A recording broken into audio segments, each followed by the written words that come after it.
Misa no like this doo-doo. Oh, no. Yes. That's right. Jar Jar Binks was a museum masterpiece next to this. Oh, no. They have a Watto impression in there somewhere. Oh, please don't do that. They could have just copied the story of the Old Republic and had the most successful modern-day Star Wars story, but no. Most successful. Yeah. Asterisk next to that. Let me tell you, J.J. Abrams must be proud. This makes the sequel trilogy look like Oscar winners. But he didn't do the whole trilogy. I know. But it's his baby, let me tell you. Is it? That is a 1-star review from IMDb.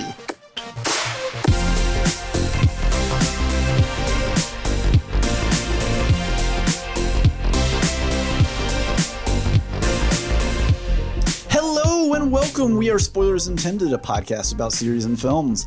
I'm Steven, joined as always by Andrew. Greetings. And Ryan. The power of one, the power of many. You're supposed to join in with me. No. That's when all of us. No. One more time. The power of one, the power And of in this many. I'll fix it in episode- post. I'll dub both of you in. And in this episode, if we haven't given away, we're talking about Star Wars, Disney Plus's The Acolyte. A Star Wars TV show. Yeah. We'll get there eventually. Yeah, Star Wars isn't even in the name. No, it's not. That's why it threw me. It also threw a whole bunch of people who wanted to review bomb The Acolyte. Instead, they chose a poor movie named Acolyte from like 2008. Its reviews. It didn't have good reviews, I think, to begin with, but they dropped by like 15%. Wow. Oh, no.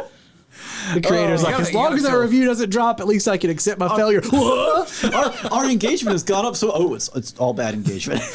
So many people must be watching it. Wait, hold on. Wait a minute. You always got to feel bad for those. Just caught the crossfire. Yeah, that just exist. And you're like, wait a second. What did I do?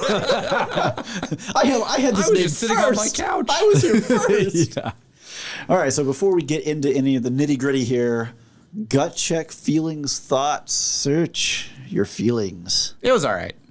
It was a frustrating show because There are good parts and mostly not great parts. I liked a lot of individual scenes and moments, but the big picture lost the plot. Like the plot didn't do anything on a grand on a wide view of what was happening. What did you think, Steven? I mean, I'm basically the same boat as y'all. There are some very high pieces in this, like some peak Star Wars moments in here. You got to go through a lot to get to them. The funny thing is like, so whenever you look at a show like Book of Boba Fett, you have like very, very low highs and very low lows. Yes. This goes very low lows and very high highs. Like it is like a true roller coaster, like American Scream Machine. Just oh yeah, this is what we would call the Great American Neck Breaker. Yeah, we get to the top, we go down. When we get down, we're going up. We're going up. I feel like though, like for me, by the end of the series, the highs they couldn't be saved because that's the thing. It's everything surrounding it isn't good enough. That's the thing. The highs don't have to save the show. No. The highs just have to be there to be entertaining. Well, see, it was entertaining. I think for me is what it makes is if it was like Book of Boba Fett where it's just low after low after low, it'd just be like, well, oh well, they just didn't. But this, when you're like, man, this is kind of rough. Oh wow, that is, and then you're back to this is kind of rough. And then why you couldn't see, this just be? Yeah, you see the opportunity cost of what they've given us. Yeah, on a multiple episode basis, you're like, wait a second, what were you doing? Potential here. Like it's the potential. It's the wasted potential that's frustrating. Instantly deep into the review, but I'm gonna back y'all up because first we need a synopsis. Let's do it. All right.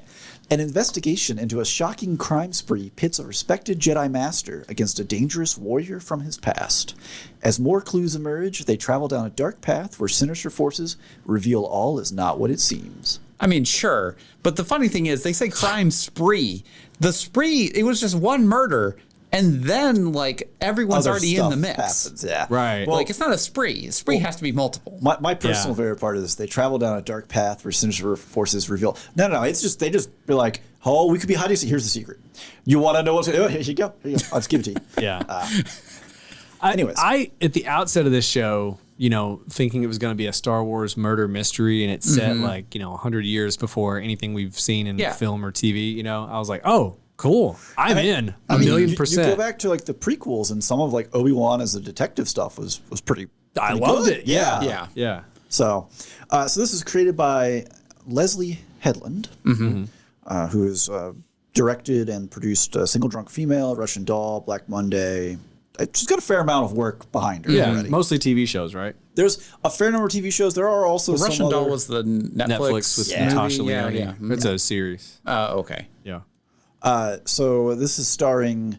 I'm just going to just full stop here, butcher some names because the iPad also did not like half these names. I put them in here. Lee Jung-jae, Amanda Stenberg, Manny Jacinto, Charlie Bennett, Daphne Keene, Rebecca Henderson, Leah Brady, Lauren Brady, Jodie Turner-Smith, Carrie Ann Moss, and many others. Yeah. Yeah.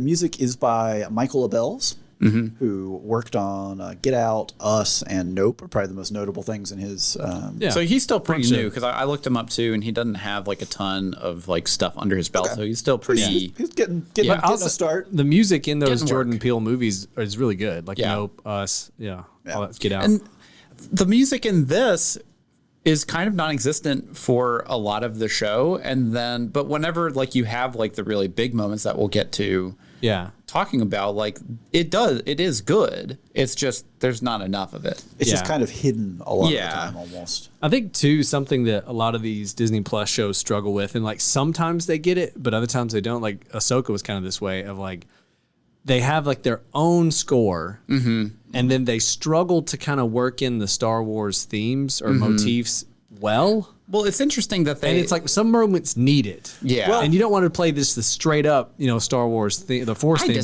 I actually disagree. Yeah. Because like with something like say The Mandalorian, where we're not dealing with Jedi and Sith, having the Force theme play is a little weird. I mean, Grogu's there, but like a little weird. But then something like this, where it's like, hey, this is the Jedi, and this is if you don't have a little bit of the Force theme played in there, like what are you doing? So I think there may be. I think Disney has actively tried to stay away from I'll say like plagiarizing their own stuff that they own essentially, and they want each show to be its own but like musical thing. Are all about plagiarism. Well, I agree, but to the point of like playing it just flat out. Right. Like I feel like you don't want to play like the Imperial March just but just like to play it. If you crib too much from that playbook, then you're not creating anything new. You're just like playing the same soundtrack. But I would still love.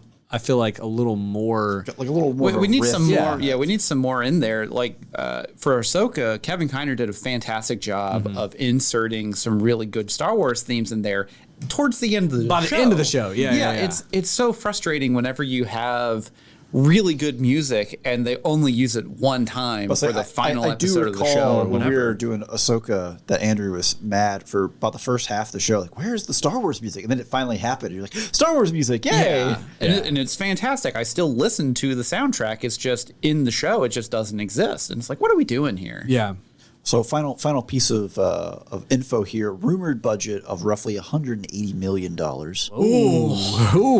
Right? Yeah, I ran across that in a couple articles. It's like, my lord. Now I will say they didn't use the volume, or at least if they did use it, they didn't use it very minimal, and it showed. Like the sets were good, the costume designs were good. Now the costumes and set pieces were fantastic.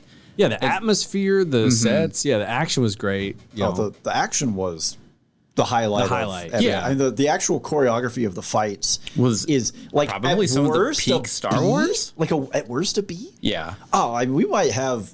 Yeah. I'll go on the limb and say we might have one of Star Wars' best lightsaber fights in this show. Yeah, we're not even talking about mid-season. Like the finale, the finale fight is phenomenal. Yeah, like I feel like some of the camera work feels cheap sometimes. It's mostly between the fight scenes. Yeah, like the fight scenes are great, and there's a couple of moments where like you can tell people are moving kind of slow, and I'm like, y'all couldn't speed that footage up just a little bit, or whatever. There's also some editing in there where I don't know, it's episode 4 or 5. They're just like, oh yeah, we're a Star Wars show. We need to do the Star Wars wipes. It's like wipe. Oh, there's that one episode. Yeah, stop. We don't do like one of those and then wait a little while. It was for like 5 wipes in under a minute. Yeah, it was nuts. Yeah, and then again, though, by the time we get to the finale, they have a couple of edits in there that are like, whoa, like this is some pretty cool ones. A game on display here, and it really shows that Leah Headland. Leslie. Like that's clearly like her wheelhouse of being able to do this kind of stuff. but then everything else is, particularly the dialogue in the show, is very. I'm not even going to say bad. It is just very rough around the edges. To where it feels like a first draft. It's a little too much Star Wars. A little bit, but the real problem is that anytime the story happens on screen, you can just feel all the gears just slowly like grinding against each other, like fighting the tonal like intention of the scene sometimes. Yeah. But it almost sometimes feels like people who are fans of prequel memes wrote the dialogue, and it's like, we don't, and not every line has to be, "Are you an angel?" or "I don't like sand. It's coarse." Or like, you can actually do dialogue. Like, that's allowed in the Star Wars universe. Yeah.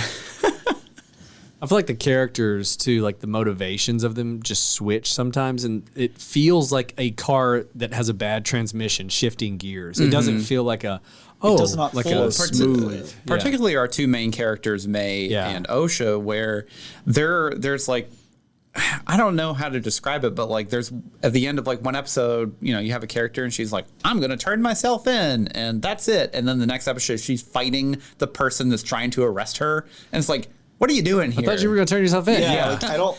And like the thing is, if it's manipulation, like cool, but show it. We need a little more of that than just you know, it happening. So there's a couple other like pacing issues I think that the show has, particularly because I think the episodes were shorter. They're like 35 minutes each. Yeah. And initially, and you can go back to the React and listen, I was like, oh, this is great. It's like only 30 minutes. Quick, and then as we get along, I'm like, oh, we need a little bit more here because I need 5 minutes, 10 minutes. We're not getting enough content. Yeah. Well, I feel like too, it's not even just like the amount of content, it's the pacing of each scene sometimes feels off, and it feels like they drag on certain moments. Like, this could have been tightened times up. They just go really fast. And you're like, well, wait a second. What? Whoa. Well, that was good. And I don't know how much was like left on the cutting room floor, but and we'll get more into it after spoilers, but there's a lot of stuff that happens that to me is significant that just goes unmentioned. And then it's like, it leaves kind of a plot hole, and you're like, so no one's worried about this thing? Like, we're just moving. And I feel like, is that an editing mistake? Is that like they did address it and they cut it out for time? Or it's like they never had it in the cards? It's weird to be like, you know, the whole thing with streaming TV was, oh, we're not shackled to the broadcast standards of, you know, 24 minutes or 48 minutes or whatever it is. We could do it if this episode needs to be 30 minutes, it could be 30 minutes. If that one needs to be 45, it could be 45. Yeah. And it's like, but it feels like you should have leaned on that a little and added 5 or 10 minutes, almost across the board. Yeah. And there's one episode, I think the full runtime is like 25 minutes. Yeah. And it's like, boy, that was, I barely sat down at this point. Yeah. Well, and there's a couple of flashback episodes that feel like they could have been flashbacks interspersed in the middle of other episodes and not taken up an entire episode's length. They could have been 10 minutes instead of 35 minutes of flashback. Yeah, where we don't need like these intermediary scenes of showing them getting one place to another place to another place, where all we need is just point A to point C. Yeah, this is what happened. Yeah. Got it. Back to the present, you know, type thing. Yeah. Yeah, because I think the other problem is where it comes down to pacing is clearly they intended this entire story to be multiple seasons. Right. And because of that, you run into a semi-unsatisfying finale. Yeah. And then you also run into kind of like, it feels like we're treading water because we haven't gotten that far yet. So that means we need something else in these first few episodes to really grab your attention and hold you along until season 2 comes out. And because this wasn't received very well critically, I don't know if Disney Plus is going to even do a second season. Yeah, I looked up viewership numbers, which there's nothing out hypothetically on. Disney Plus, like this is the most successful Star Wars outside of Mandalorian. It's the next to last. So the only thing it's beat is Andor. That bit that has been passed around, I think where people get tripped up, because what I read was it's the second most engagement as a metric, not viewership. Yeah, that doesn't count. With Obi-Wan being the highest thing. Well, the problem with engagement is like you're getting tons of comments on it, but like they're all negative. Look at the reviews on IMDb. Like you get there are 5 times the number of reviews on this show compared to like Mandalorian season 1 or whatever. Yeah, that's not necessarily good for the show. Yeah, I mean it's somewhat manufactured as is. Like it's not. Yeah. I don't think it deserves the percentage it has on IMDb. No, probably not, but I mean, it deserves a little bit of it. The viewership numbers they had were just looking at the premieres, like the first 2 or 3 episodes of each show that's come out, and it was like Yeah, it was all the way at the bottom, only above Andor. Andor's the only thing that did worse. Andor's like Andor rules. Andor's a phenomenal show. Yeah, but yeah, it's definitely, as far as viewership, at least in the opening few episodes, it was not good. And it went down from episode 1. Of course, yeah. So it wasn't it's not like Last of Us where you gain viewership every Strangely, episode. it picks which up is super rare, like incredibly rare.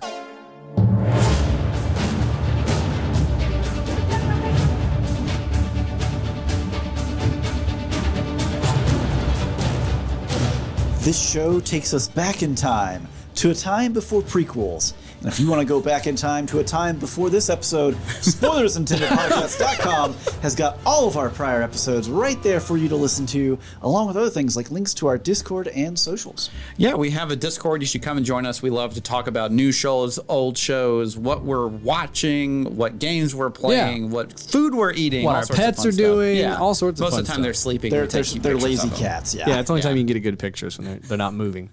Also, we have Facebook and Instagram. We would love it if you would follow us over there. That's where we post what we're going to be reviewing next week, and it's a great way to engage with us on social media.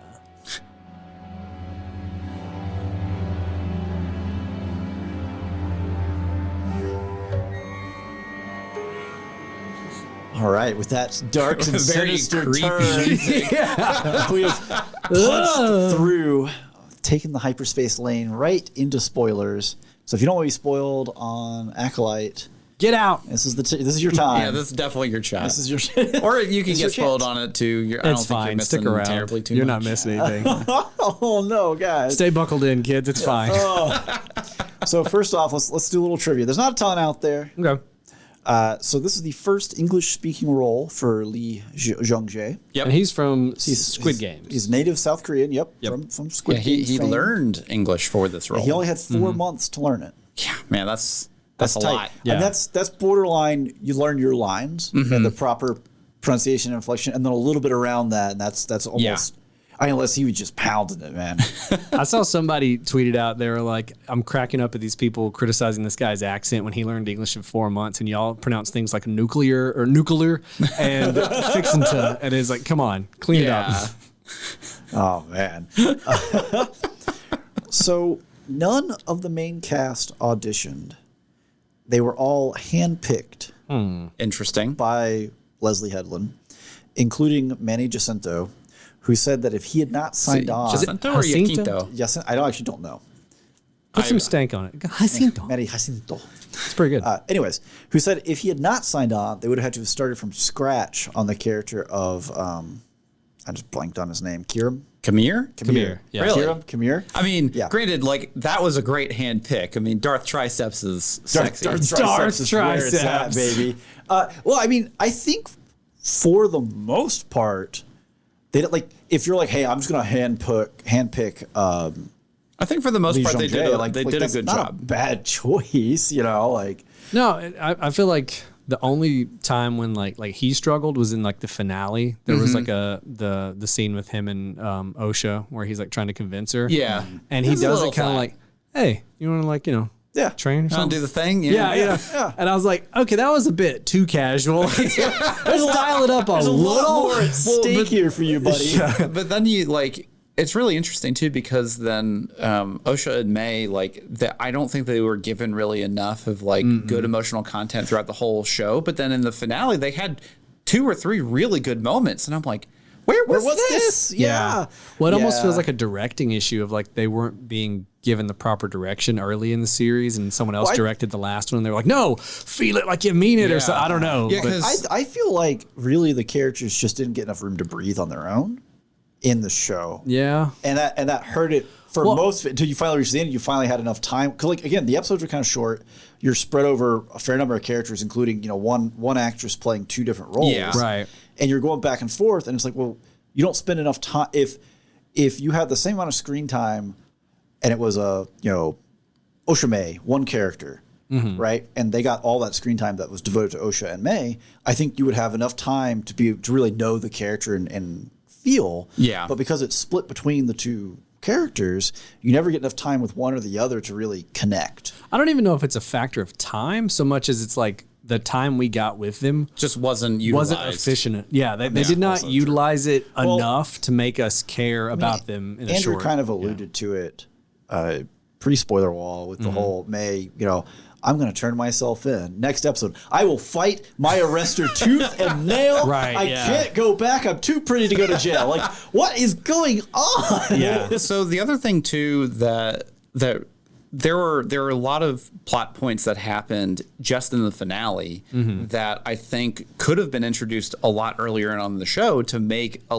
lot of the stuff that happens in the finale a lot more interesting. Right. Well, I think, and I don't want to table this discussion for trivia, but we'll keep talking about it. So I think if they had done something where they had taken, say, episode 3 and divided it up across a couple episodes, given us hints and pieces, and let's say we only see it from one viewpoint. Right. And then later in the show, we get the reveal either with the episode 7 or with some of the Jedi walking through where the fire was and feeling the emotions of it. Yeah. We get the reveals of what actually happened. I think if that had landed, that hits a lot harder.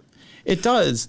Yeah. The other issue that I had was Vanestra's character was underutilized pretty much the whole show, and then we finally get an interesting interaction with her and the senator, where I'm like, we could have had this on episode 1, right? And we could have had like some weird like political machinations subterfuge going on. I think if we had kind of like Andor level political stuff happening in the back, like whenever we go to Vernestra, we're playing the politics game. Yeah, and like she's having to like cover all this up and like try and like manage the game, and it's like that. Like, where was this? If they could have introduced that early, like episode 1, and you understand, like under the gun here. We're under the gun. Then it makes so much. You could have added so much more tension and drama to every time she's on screen. Whereas a lot of the stuff with her felt very just like matter of fact. It was very like this scene has to happen because we're going very, here.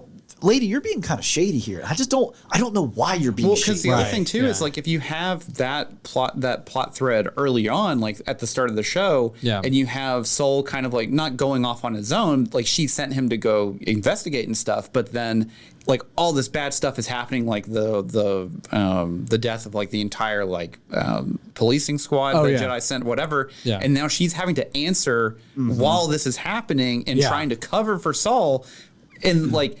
There's just so much more there, and we just like the last little bit in the finale where she basically poisons his name to kind of maintain the cover up is like, oh, that's so like if she had been playing this game the whole time and then she drops that as like her final drop of card play to get out of this scenario, it's like, man, that's so good. It actually would have been much more emotionally resonant. Yeah. Or if they had established better that Sol and her are like good super friends. tight. Yeah. Like you show that this is killing her to have to do this to him, but she's doing it, for the better of the Jedi Council. Then it would the order. It would hit, but she's so like passionless and emotionless through so many scenes that you don't really get a read. And then she's like, I knew Sol very well. And you're like, okay, but like, did you though? Did you? Yeah. And then she does it and it just lands like, whatever.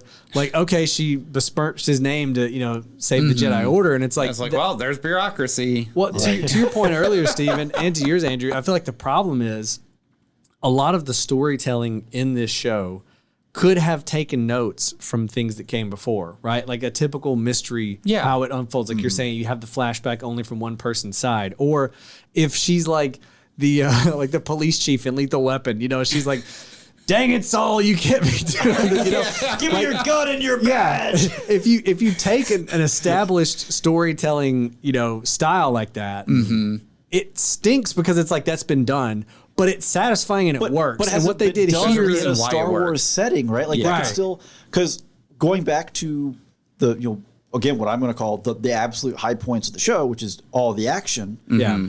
Like there are so many pieces that were kind of lifted from what I would call classic kung fu. I mean, our finale big lightsaber fight has some Crouching Tiger, Hidden Dragon. Oh yeah, it was phenomenal. Like, dude, you were willing to like pull some Jackie Chan, some Bruce Lee, Chow Yun Fat, whatever you got out there to pull it and put it in these. Like you can do that with. We can have a noir detective Jedi. Yeah. It's okay to do that. 100%. Like every single action scene, just to speak positively, because I feel like we've been kind of negative, but like was fantastic. The choreography was great. The final lightsaber fight is potentially a top 3 Star Wars lightsaber. Like that is banger. The fight. moves they're doing Right. is like nice. Like whenever Kamir like throws the two sabers and then Saul's just in the center and he blocks everything with the force, like, ooh. Yeah, I know. So, and I think That's why I'm here. I think what we're going to hit on here, where we're headed with this, right? Because they have the whole tug of war with the helmet, because you know the helmet will short out the saber. Yeah. Of whose saber will touch it, and they have to keep switching which way they're pushing and pulling. Yeah. But what happened is, from earlier episodes, we know how this works. We know the consequences of this happening. Right. We see Saul do the big force deflection of the sabers, which we saw Kamir do in episode 5. Yeah. Where he blows all the Jedi away. So like we've seen all this stuff happen, and now we're getting payoff for it, right? Yeah. Yeah. Whereas when we go, let's say with the Coven and our I can never keep their name straight, but Mother Anastasia. Mother Anastasia. yeah, when she goes full smoke monster, there's no context to what that means. Yeah, No, we yeah. we were like, okay, so what's happening? And then, oh, she's dead. Oh. Okay, that was a lot yeah. less of a problem than I thought it was. When I said it in the reacts, Yeah. but like it like Saul has this look on his face like, huh? Like when she's done. that worked. Well, Me- the audience is me- also like, that works. On the couch was going, what now? Huh? You know, because again, like we've you're never saying, seen an example of it. Yeah. right? We don't know what's like. If this is the first time we've seen that this can happen, and wait, what is it? And then it's over, and you're like, huh? Yeah. So what? What was the point? Yeah. Well, I feel what like was your that plan? that happens a lot with the plot. Whereas like Yes. the action scenes, like you're saying, typically for the most of them, there was like setup, payoff, setup, payoff. Well, we had a good idea. Yeah. We roughly understand how Jedi and Sith function, and then when you change the game a little, it's a big deal. When Kamir pulls a hidden saber, oh, but wait, there's more. I have two sabers Right, in my yeah. He's got his little Shoto saber. I love it. Yeah. It's still the Darth Maul move, but it's different. It's different, right? yeah. And Well, and the laser whip, the lightsaber whip that Vanessa did, I was like, huh. I don't know how I feel about it, but I wanted to see more, and we got nothing. not a thing. Well, but now, I mean, that's the thing is like they show it in now, but then they're like, well, season 2, it's now like- that there's no soul, she's the next one. Good luck with all that. Yeah. Man, Well, all so- I can think of with the laser whip is that looked like a lightsaber is already a really dangerous weapon Right. to you and everything around you. That looks just unsafe. Like OSHA, like actual OSHA should show up and be like, yo, we got to shut this down. I saw somebody say like it's funny that the character named OSHA is introduced by doing dangerous workplace activities. Is the first thing she does. You could have named her anything. Yeah. So real quick, while we're on the coven, what are they called? Just as witches. Did they give them a name? No, they just- didn't. they Okay. just said witches. Mother Anastasia and her cool gals. Yeah. So their whole thing, like when they're controlling the Kelnaka. Wookiee, Kelnaka, Yeah. right? The same thing happens where like they break the mind control and all the coven just falls out. Yeah. And you're like, huh? If they had a previous episode where you see them use this technique and on like how someone, taxing it is on their bodies. or if like what's the Mother Corley, the Dathomir. Dathomir lady, if she had saw them controlling someone and said, you cannot do that. If it's interrupted, it could be terrible. Yeah, like You got to Just lay one some line of stakes. dialogue. yeah. Give us a little bit so that when it happens, we're like, oh no, that's how they all died. Instead of And them the just thing falling is- down and us being like, huh? There was an opportunity to lay that out in the Yeah. episode 3, the flashback episode, where Torben is controlled. Right. Like if Indara had broken that control and whoever's controlling him had like suffered as like collapsed and had to be Right. revived or whatever, you'd be like, oh wow, hey, there's some risk there, and you could have dropped the line of like, the deeper you are in control, the more risk there is to you. This is not something that you should dabble in. Right. Leave this to the Jedi or something like that. And then later on, you're like, hey, we knew what was gonna. As soon as she starts doing the thing, we know what happened. And why. Well, and then you could have set up that scene where it's like one lady tries to control Kalnaka and she's like, I'm going to need some help. And then just 5 throws her girls come out. over and Yeah. then they're like, we need more. And then it's like, oh, wow, this, Kalnaka must be like really, Yeah. strong mentally or whatever. Juiced. And then they're Juiced on all the just in force. there like, ooh, the power of one, the power of Yeah, many. well, and it's right there. It's right there in the chant. The power, the power of one. It doesn't cut it. You add more to it. Yeah. Y'all could have done that. And then you understand like, and they're, when they're they like break they're it. putting everything into this. Otherwise, it just like they're all just sitting on the church pew swaying back and forth, and they all Right. just die. You're like, what? Right, and that I think that's probably the biggest issue with a lot of the more like plot relevant stuff is we just don't have any kind of examples of stuff. So then whenever things do happen, there's really no context for us besides Right. what the characters are saying, and you're yeah. kind of like, okay, sure. I mean, Soul feels a really strong connection to OSHA, Yeah. right? that's essentially what drives the plot. Well, but like, why? It should have they should have left more breadcrumbs throughout the show that like they were legitimately a single being or like and split into two different people, right? Or something, yeah. Like just like not like they don't have to say it explicitly. Just give us something. Something. Well, there's so many parts of the story where they didn't do that, right? Like Mother Corley, the Death and Miri lady. Yeah. Like we never see her die. Correct. So we're like, so for me, hypothetically, she's in the. We got chastised that she was in the room with everybody else, but there were so many things in there I don't know for sure. If she was in there, I didn't catch it. She wasn't center screen, which you would assume that she would be if she was there. But anyways. So okay, maybe we did, but like in my head, I didn't think she was dead because we saw her like smoke monster over in the corner, and I thought, okay, she's good. She got out. Like maybe in my head, maybe she's Khmer's master. Right? I was like, she's the Sith behind this, and then they show Plagueis, and I'm like, huh? Now, how do you know that it's Plagueis? Because I had to look it up of like who was the fish monster that was peeking like a pervert out of the cave. So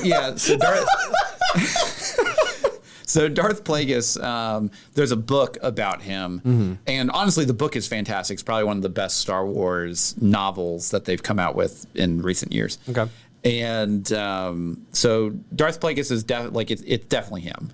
Sure. But why wasn't he introduced earlier? So if it felt like a tacked on, it felt like the Yoda thing at the end. It's because they were like, this is going to be a season 2 show. So to me, if this had been broadcast TV, where like you make an episode, it releases, and as they go, they get critique and feedback. By the end of it, it's like, buddy, pull the ripcord. Put Plagueis in there. Introduce Yoda. Like, let's just anything to save to people be like, well, I think I do want to have a season 2 because I want to see Plagueis. And I want to have a season 2 because I want to see where the story goes because we didn't get enough of it here. It just didn't go far enough. It didn't go many places. There's a lot of things there's a lot of Force stuff that's like just kind of hand waved away. I mean, that's just Star Wars. That's Star Wars to a degree, but like I feel like old Star Wars didn't have as much of it. Like I feel like the new Star Wars because stuff. Old Star Wars was mysticism. It was, but the new Star Wars they lean on it every now and then, and they explain it when they want to, and they don't when they don't. It's what I mean? Soft system that every once in a while someone steps into and lays down hard rules, and you're like, oh, it doesn't feel right. Yeah, that's a Star Wars problem. That's not an Acolyte problem. I think it's an Acolyte problem because, like, for me, it becomes their problem. There's so many things where, like, okay. She puts on the helmet. Yeah. Right? Mm-hmm.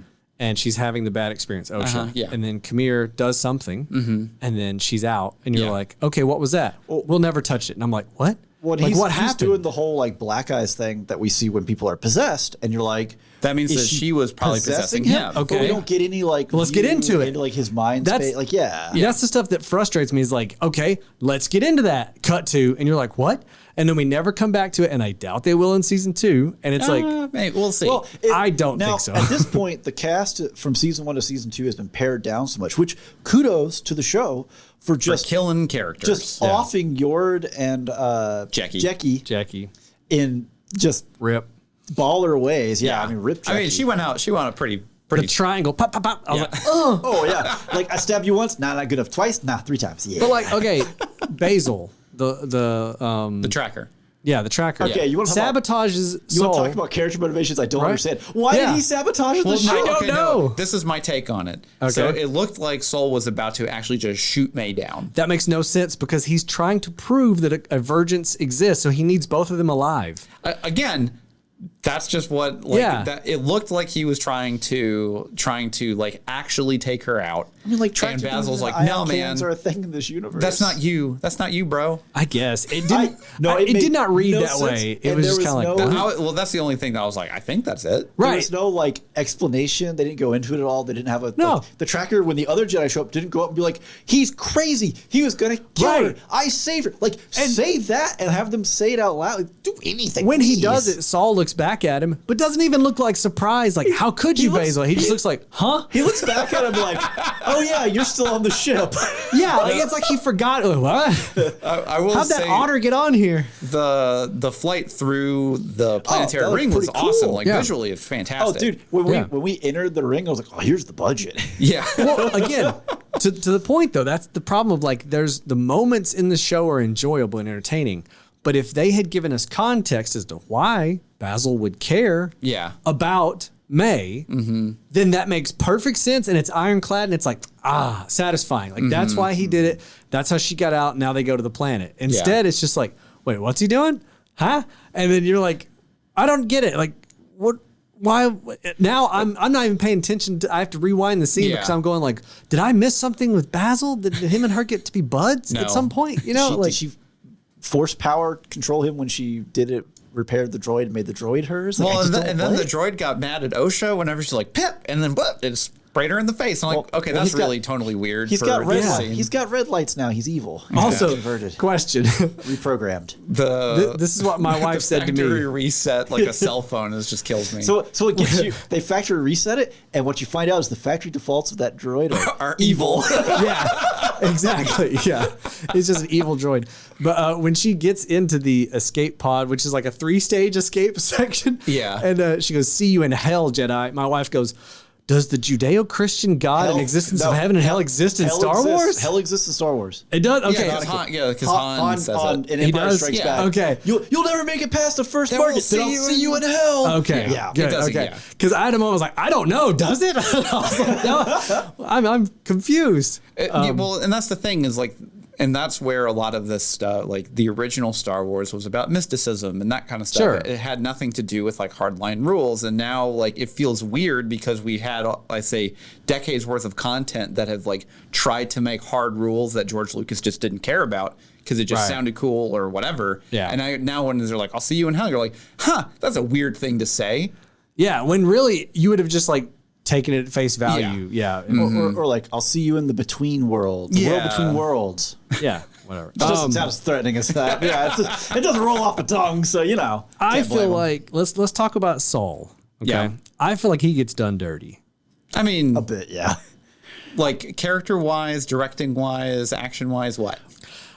I at the end of the show, this is what made the finale, I think, land weaker for me, is that I never really came to like either May or Osha. No, I don't, neither. I did come to like Saul. Yeah, of course. And when Osha's blaming him for all that stuff, every time I'm going like, no, he was pretty much in the right. Like, at no point had they shown this witch cult doing cool stuff. It's all been pretty shady stuff. But that's kind of the whole point is that I think it doesn't like, no matter what he says to her, that is not going to change her anger. Well, I mean, she's fallen to the dark side. Yeah, like this that's is kind of the whole like. Well, that's it. But it still felt too quick. It felt like too quick of a turn for me. That if because they are kind of trying to present the Jedi as morally gray, right? Yeah. We've got Vernestra running a little cover up on the side, whatnot. But at the same time, we really needed a better happening because like for all the Jedi and the Covenant interactions, there was never a moment where I was just like, where like Soul's like, we have to get these children away. It's like, yeah, I kind of like this is. I fully agree with him. This is kind of a cultier cult. Like all he's seen is a bunch of Force witches doing shady stuff, possessed one of my friends. Then they took over like they've done nothing to be like, listen, we're just some cool hippies living out here in the woods. The problem is I think Soul's death is robbed of like emotional weight that it needed because we didn't get enough of like an understanding of what happened with the Coven. It was what happened wasn't to me big enough to me be like, oh, Saul was kind of in the wrong. Oh, this is kind of torn. Well, so that's the thing. Like he made a mistake. Right. But he also understands that definitely at that point, whenever Osha is confronting him about it, like no matter anything that he would say or try and justify or anything like that is not going to change anything about her opinion of him or what she's going to do. And it's an unfair comparison, right? Because it's an eight episode series of 35 minutes each, basically, compared to say like 3 movies in the prequels, where Anakin's fall to the dark side and his betrayal of Obi-Wan hits, right? Because you have a relationship. All the relationship you basically have a movie and a half of him of them just being buds. But all the relationship of Soul and Osha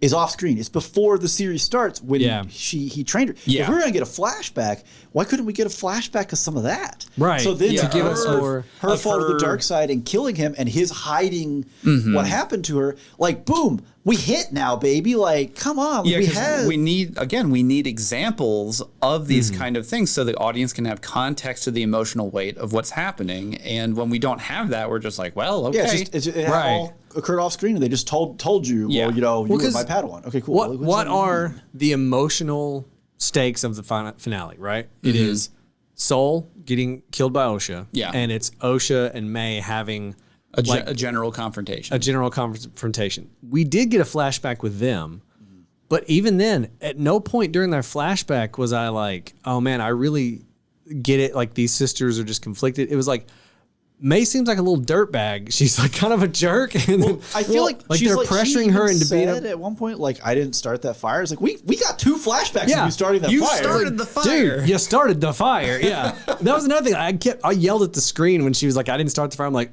I got footage. I can rewind it. Like you did the fire. Yeah. And then the thing with like the coven like pressuring Osha into stuff and not letting her do the Jedi thing is it's like, I'm on Osha's side here. Like, y'all are being weird about this. Like, get out of there. Like, we get the little bit with Mother NSA where she's like, I was going to, like, we have a little bit where she pushes back against the Coven, which is, like, that's good. That's one of the better scenes right there because it shows, like, okay. Like you want me to be your leader, but right now I'm choosing to be a mother. That's a really good line. Good line. I like that. Yeah. But, like, when you get to the end with Saul, right, and she's killing him because he killed her mother, it feels more like I don't know. I guess it plays into the fact that she is going to the dark side and it happens fast. But it's like, I don't know. I feel like she should have at least heard him out, inquired a little more, something. Now, here's a question. Did Anakin hear out Mace Windu whenever he murdered him? No. I'm just saying, like, a little bit. He's too dangerous to be left alive. I think it feels that way because we didn't get the setup with this. I wanted that's what I'm talking about. More conversation between him and Osha because I wanted that to flesh out. Hold on. Well, we've meaningful conversation. We've harped on the fact that the action is the best part. Dialogue questionable. I know. I'm gonna reel you back in on that hope for more context. I will say, for more good content. Okay, there we go. Yeah. I know we're not trying to be super negative here because like there are definitely some really good things about the show. Every single fight in the show not even that is great. Period. The costuming I thought was really well done. Osha was looking dapper in her little Sith outfit at the end. I think the characters are all interesting. My biggest frustration. He's got the triceps and the biceps. When he's fighting them in episode 5 and like he's got the cloak on or whatever, the cloak slides off and his arms start showing through. You're like, whoa! Because at that point, some of the speculation was like, well, maybe this is the other mother. Yeah. And then like that arm goes, like, nah, that's not a woman's arm.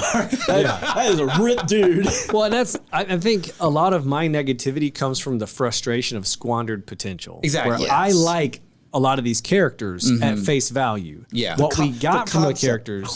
We're going full Balin Skull. I like the ideal of it. Yeah, like I do. I like the ideal of a lot of these characters, but then what we actually got and what they delved into in the show didn't give me enough to make me like say, oh, I've got to recommend this to my friends. This is good. There was multiple times where I'd look at my wife after the episode and go, what do you think? She'd go, ugh. Like that, she didn't care for the show. Like I found the action at least enough to keep me going. Yeah. And like, the fights were the hope, again, really good. My thing too was the hope that they were going to have like a reveal or some kind of moment where all of this it makes comes sense together. now. Yeah. And it just didn't. And that was the Rain frustration. Man as all the pieces fall in place. But it just didn't quite. I don't even want to say quite land like that, because this is one of those where you're like, I'm making a beautiful image of Madonna, and you got to hang on the wall. You're like, that's Shrek. Yeah. So obviously we've talked pretty much about everything that we could probably talk about plot wise at this point. Where do you think season 2 is going to go?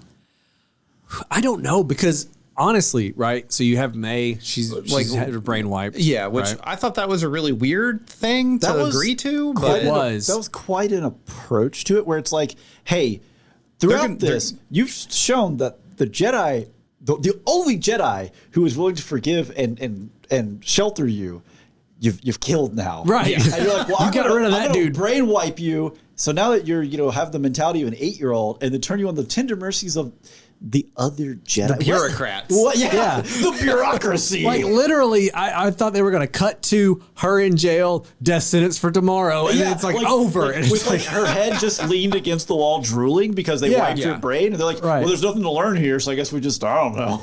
Well, because we never saw, we never got any kind of inclination as to what happened to May between age 8 and currently 16 or whatever, the years in between. So I was like, okay, so we've reset all the way back there, which is wild. And I'm like, so that's my problem with season 2 is like, I'm not really rooting for Osha. Well, no, because she's evil, right? She's now fallen to the dark side. Yeah. I'm not really rooting for May. I mean, you don't root for Darth Vader. No, but he's interesting to watch. Some people root for Darth Vader. I'm interested to see what they do with Kamir and her and Darth Plagueis. And Plagueis, put his fingers on the wall. Yeah, creepily like. I'm interested to see how Kamir's story goes. Right, because he's a compelling character. His scars look like laser whip scars to me. And we know Vernestra. Like had a connection with him. Clearly, his sensory deprivation helmet is also basically like a force blocker. They do the full X-Men Magneto helmet. Oh, I love it. Yeah, I thought it was so cool. I mean, it was just in the moment. I was like, "Oh, cool," and I was like, "X-Men did this first." See, I haven't seen X-Men in a long time. Oh, well, yeah. But I guess my problem is like, okay, you took away Jackie. You took away Saul. You took away the two characters. Slim pickings for cast. Those are the two characters I cared about. We have technically 5 people. We have Plagueis, Kamir, Osha, May, and Venestra. Yeah, and I guess Yoda was there, baby. Oh, don't even bring that in. But he was real. Oh, was he? Yeah, he was a physical thing. It didn't show up in any of my trivia. Yoda's not real. He can't hurt you. I don't know what I want to see because, like, again, all the characters I liked are gone. And so I'm kind of sitting here going like, okay, do I... You not like Kamir? Well, I'm interested in Kamir. So there was a hard time. I want to see his backstory before I like. That's what I would be concerned about because we're going into like the motivations, right? Like the motivations throughout the characterization was hard to follow because we just couldn't. It was hard to pin down for a lot of these characters what they wanted, and the characters who felt like they had obvious motivations, Soul, Lord, Jackie, they're all dead. Right, they're all gone now. So like. The people who we understand are gone. Don't worry, we got Basil. That's fine. Oh, gosh. We don't understand his either. We've already ranted about He just starts sabotaging other people, and you're like, you haven't even met that guy. He just likes ripping things up. Yeah. Okay, cool. I understand it now. We're here. He just likes to add drama to really heightened moments. Agent of Chaos. That would be great. Just explain he's the Chaos Beaver. Literal chaotic neutral character. But like, with Kamir... We got a little like the whole confrontation episode 5, right? Like where, the Jedi threaten my existence. All I want is to exist. But then we introduced Darth Plagueis, who is an objectively evil character. Right. Presumably that's his master. It's like, okay, but you're coming from the source of, this isn't like hey, is there like a third faction of Sith that's like, hey, they tap both sides of the Force. Maybe they're not totally bad. No, Darth Plagueis is right there. Okay, you're just in the hardline bad guy Sith line. That's when you're going into like Baylan Skull and Shin Hati. Yes, thank you. Yeah. Right, yeah. And like with Ahsoka having come out, it's like, okay, cool. Have we not, like we touched on the Force, the Force Witches, the Coven, and it's like, well, they did the whole Force thing. Well, Force birth. Well, like that's like Darth Plagueis' thing. So like, one possibility, did he learn it from them? Okay, so maybe this is a splinter sect of Force beliefs. Or the other possibility is he taught them, and it's like, well, y'all are, again, descended from the bad, evil line. Like, you're not making anybody sympathetic right now. No, yeah. So what do you think, Andrew? What do you think is going to happen in season 2? I mean, clearly, and this is the problem with anything that is even remotely close to the original Star Wars like saga, right? Yeah. Even 100 years is still too close because that means that every single one of these characters has to die in some way or another. Even Yoda. Well, not Yoda. Well, he dies, but not there. Well, but like Yoda needs to not know that there's a Sith. He needs because then he doesn't know about the Sith in which prequels. Which is the real problem because like Vernestra comes to him at the end. It's like, so Master, we got a problem. It's like, so what are you doing? So then, if he knows, does that mean that Yoda was just like, I'm just not going to say anything. Just a total and this is the problem. In the council meetings of the prequels. Yeah, the prequels like existed for millennia. Mind your business. And he just leans back.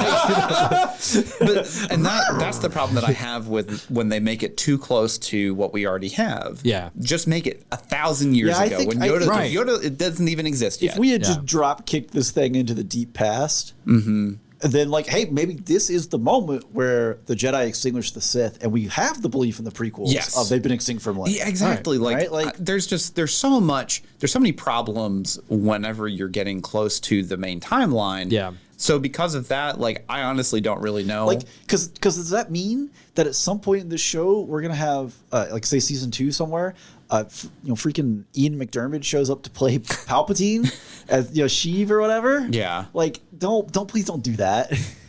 Yeah, I like him. I like him. He's a good actor. He plays Palpatine really well. Don't put him in that in season. When you said Ian McDermott, I pictured Dermot Mulroney for like a split second, and I was like, got the name what? right? I got the name right. I think you did. Yeah. But you did. I transposed it in my head to Dermot Mulroney, the guy from all the rom-coms in the 90s, and I went, what? And then, why would Stephen D pull that? Then when I went to, I was like, I like my first one better. I like where I was. Okay, but like, what would you want to see in a season 2? Now, what do you think? Like, what would make you turn around on this show to liking it a lot?